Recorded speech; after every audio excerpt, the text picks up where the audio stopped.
I'm guessing that you clicked on this video because you want to find out how to sell more life insurance. So what I'm going to do is I'm going to be revealing the most persuasive tactic that you can use when selling life insurance. No, this isn't just some, one-liner that you say at the end of the sale or some, quick little thing. This is an actual concept that you can incorporate to change the entire way that you're selling, right?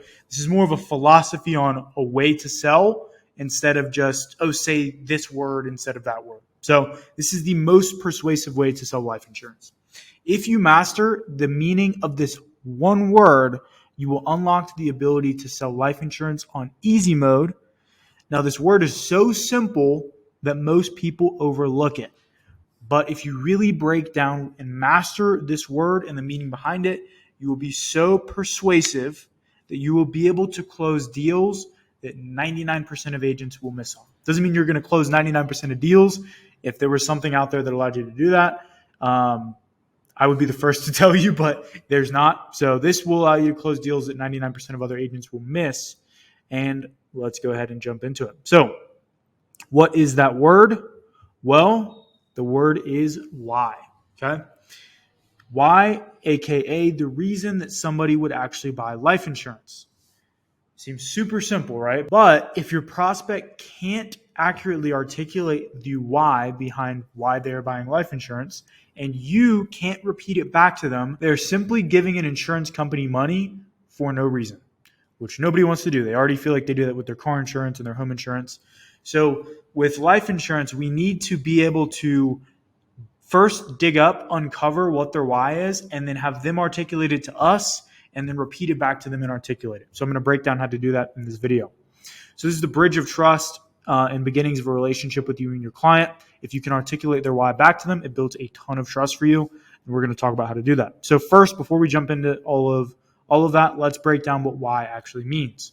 So in life insurance, there are three components to why. You have who is who they're going to be leaving the money to, their beneficiary. What, the problem that life insurance is solving for them. And then how, which is how does the life insurance solve the problem and make the who's life easier, so the beneficiary's life easier.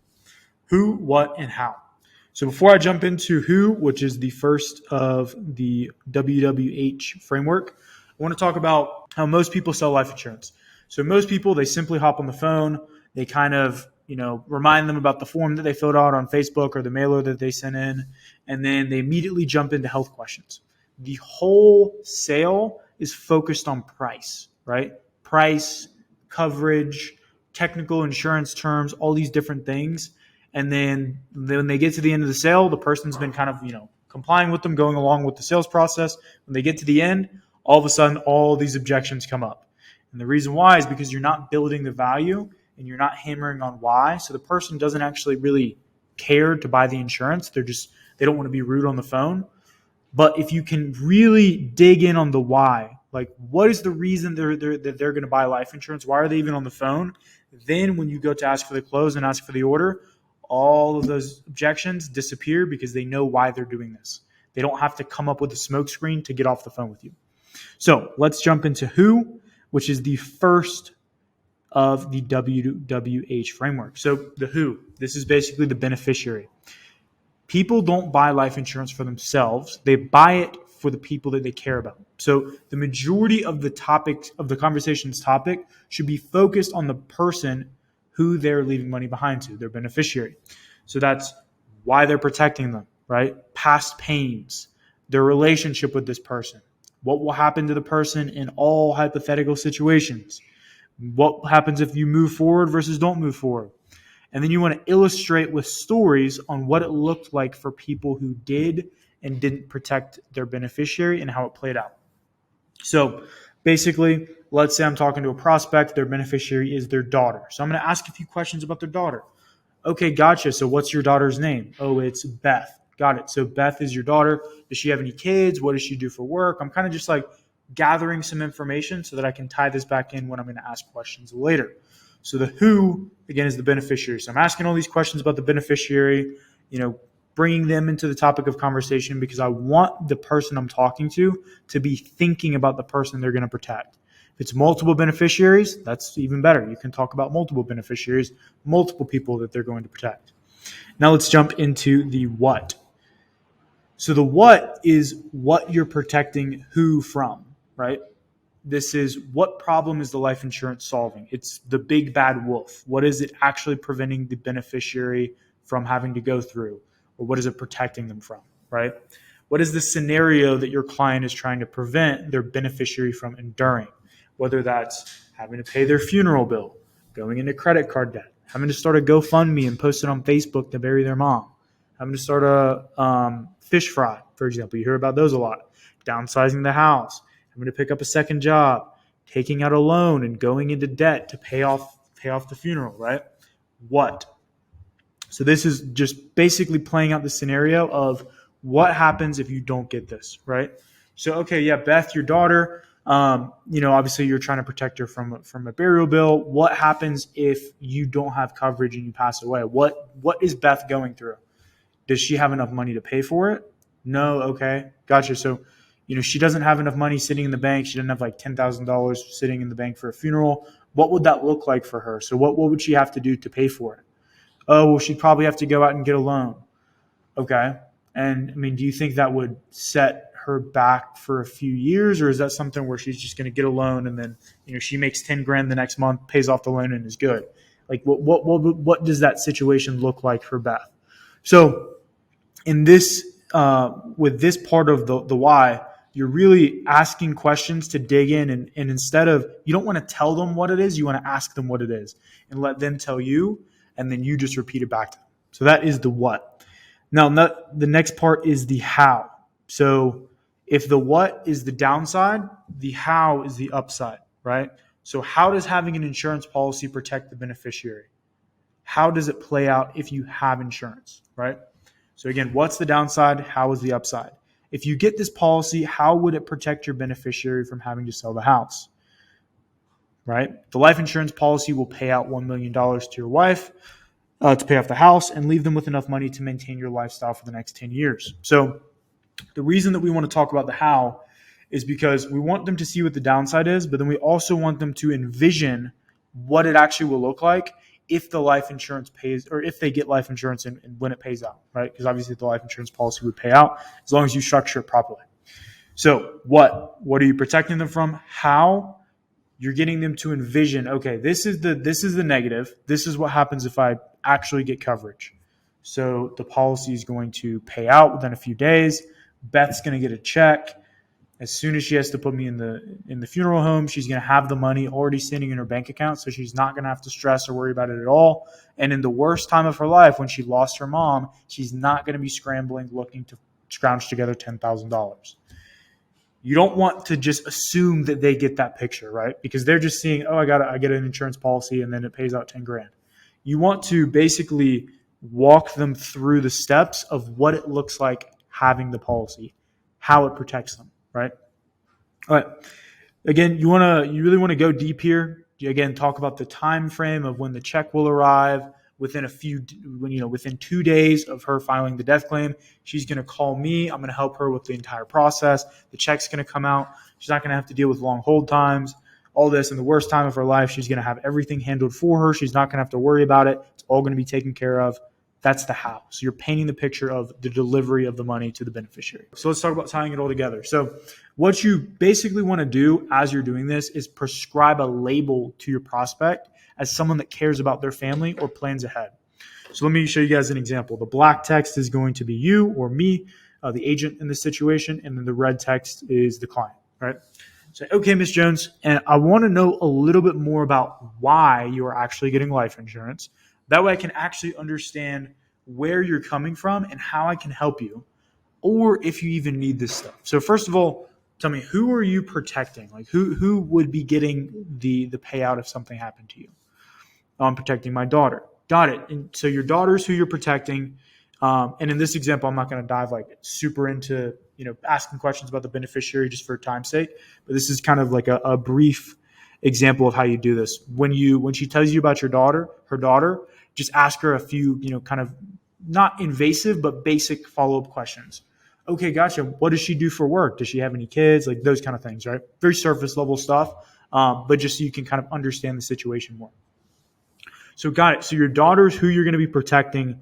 What exactly are you looking to cover? Now, if you're doing final expense, this is going to be the question: are you looking to cover a burial or a cremation? If you're doing term mortgage protection, okay, how much do you have left on the house? Like these kind of questions, right? So what exactly are you looking to cover, Ms. Jones? Were you looking to be buried or cremated? Because obviously those have different prices. I want to make sure that we get the right amount of coverage for you. Oh, I'm looking to be buried. It's going to be a full funeral. Okay, gotcha. And so just so I kind of understand, if you passed away without life insurance, would your daughter have to pay for the funeral, or do you have money, set aside that would cover that? She'd have to pay for it. I don't have a ton in savings, is Ms. Jones' response. So I'll go, okay, gotcha. And so what exactly would that look like if she had to pay for that, right? Is that something, you think she'd be able to pay for out of pocket, or would she maybe have to get a loan out for that? Oh, her and her husband do pretty well, but, honestly, I think they'd probably have to put it on a credit card. Okay. So your daughter would have to put it on a credit card. Now, again, like at this point, you've already asked what they do for a living. So, even though she's doing pretty well, she's a pharmacist. Is that something like she'd put it on the credit card and be able to pay it off next month, or would she maybe have to pay that off for quite a while to be able to get that taken care of? Oh, blah, blah, blah, blah. Yeah, she'd probably have to pay that off for quite a while. That would definitely set her back. Okay, gotcha. And I'm guessing that that's not something that you want to happen, correct? No, definitely not. And then at this point, you're going to prescribe that label that we talked about. So, okay, got it. So just from talking to you for a few minutes, Ms. Jones, I can tell that you really care a lot about your family. You're definitely not trying to put them through a tough situation. And I got to say, they're really lucky to have someone who's planning ahead and thinking about them, because I got to say, I talked to a lot of people about this stuff, and I can tell that you thought about it, and this is something you really take very seriously. So I sincerely appreciate that. And I hope your daughter realizes how lucky she is to have a mom who's thinking about it. Now, just to make sure that I'm on the same page with where you're coming from, where you're at, and I can provide you with the right options for a solution, and repeat everything back to you, and you let me know if I missed anything. So again, prescribing that label, we're labeling her as someone who cares about her family, which she obviously is because she's on the phone with you. And then we're going to repeat everything back. We're going to articulate the why to her. Okay, so just to make sure I'm on the same page, I'm just going to kind of repeat this back to you. So basically, you're looking at life insurance because you're going to be buried for your funeral, and you want to make sure that if something happens to you, your daughter is not going to have to worry about going into debt to cover that cost, especially during such an emotional time for her, losing her mom, which is not an easy time by any means.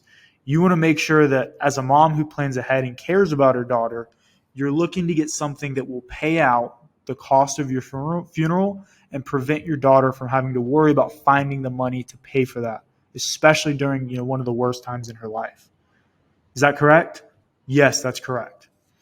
So there you go. That's basically how the whole framework works. So you ask the questions, you figure out who, you figure out what, and then you articulate how, right? And you're explaining all of that. You even will ask them how, right? So if you have the policy, like, how do you see that protecting your daughter? Because obviously, you're going to have this funeral bill, and you're asking them what they think, and then you're going to re-articulate how. So got it. If you get everything, you get everything set up, basically what will happen as soon as your daughter files a death claim, which I'll call her after we set everything up. So she has my contact. She's going to call me. I'll hop on the phone with the insurance company with her, walk her through that whole process, and she'll get a check within 2 days to pay for the funeral, and she won't have to worry about it. So that's the how. So that's the entire framework. If you can articulate their why back to them better than they can articulate it to you, because part of the game is getting them to tell you the why, and the other part of it is re-articulating it back to make them feel heard and show that you truly understand where they're coming from. Again, most people do not go through this process. They simply just kind of jump through the hoops of signing someone up on an insurance policy, and they don't actually build the need or build the value. And so people end up flaking at the end, right? Most people don't buy because they don't feel heard. And when you incorporate this into your sales process, you build a deeper level of trust with your clients and ultimately will end up making more sales. So the goal of the conversation is to understand the prospect even better than they understand themselves. All right, and thank you guys so much for watching that video. If you got value from it, feel free to leave a like down below. Hit the subscribe button for more content like this. And if you're an agent who's looking for a quality lead source, my business partner and I, Julian, offer branded leads where basically people are going through super transparent marketing. They know that the ad is about life insurance. They know that they have to talk to someone on the phone, and is immediately right after they fill out the form, they're connected with you, the agent. So if you guys are interested in learning more about that, click the link down below to apply to book a call with us to see if you would be a good fit for that program. So thank you guys for watching, and I'll see you in the next one. Peace.